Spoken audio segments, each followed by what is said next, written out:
I vecchi ATO vanno in pensione, in arrivo ora i nuovi soggetti denominati ADA, che saranno 9 quante le province. Il nuovo disegno di legge ha ottenuto il via in Commissione Ambiente, si dice così addio ai 27 ATO di Cuffariana Memoria, alle 18 SRR e arrivano le 9 autorità provinciali d'ambito in mano ai sindaci che dovranno tracciare i compiti essenziali di pianificazione e coordinamento sul territorio.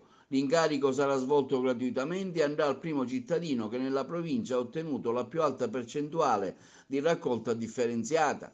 Politicamente c'è da rilevare l'astensione dei 5 Stelle, che solitamente sono contrari a quasi tutte le decisioni del governo regionale.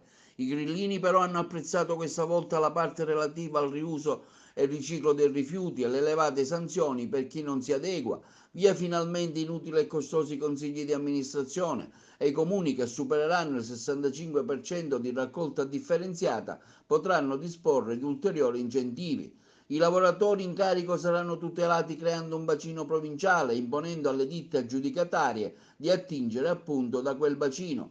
Un lungo e paziente lavoro che ha dato i suoi frutti, come afferma la Presidente della Commissione Ambiente, onorevole Giusy Savarino, diventerà bellissima. Oggi è una giornata importante, proprio qui, in questa commissione abbiamo approvato il DDL sui rifiuti che mette in archivio la vecchia legge che la stessa Corte dei Conti aveva giudicato inattuabile e contraddittoria.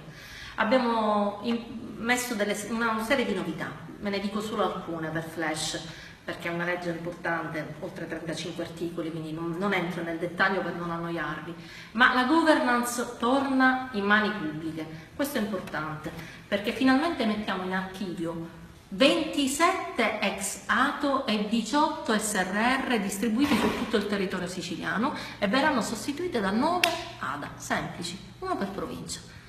Non ci saranno più commissari liquidatori, presidenti, ma soltanto un sindaco a capo dell'ADA e il sindaco sarà quello del comune che avrà raggiunto un maggiore risultato nella raccolta differenziata. Già da lì si segna la differenza, già da lì vogliamo fare notare che noi premiamo chi fa la raccolta differenziata.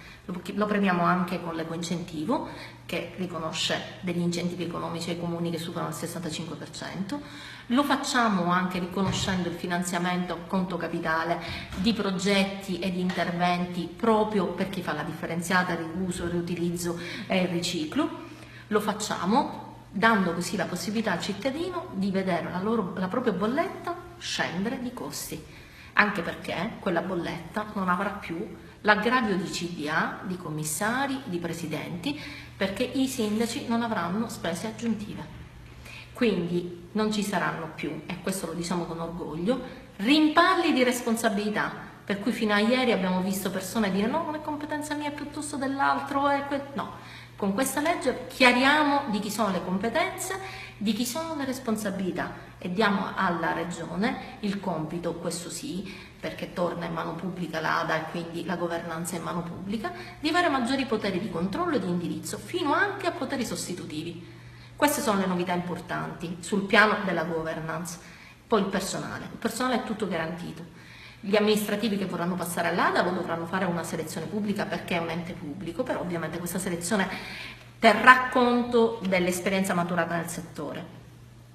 Il personale e gli operai saranno tutti garantiti non solo perché imponiamo alle imprese di utilizzare quel personale, ma anche perché abbiamo fatto il bacino dei dipendenti, tutti coloro che a vario titolo, anche interinali, somministratori, abbiano lavorato in questi anni nel settore dei rifiuti, sono garantiti all'interno di questo bacino dal quale si dovrà attingere. Abbiamo anche imposto una garanzia in più a quelle imprese che vincono la gara per il servizio alla gestione dei rifiuti, perché ci sono arrivate tante lamentele di imprese che non pagano in ritardo i salari ai loro dipendenti. Una seconda ulteriore polizza fideussoria proprio a garanzia del regolare pagamento dei salari.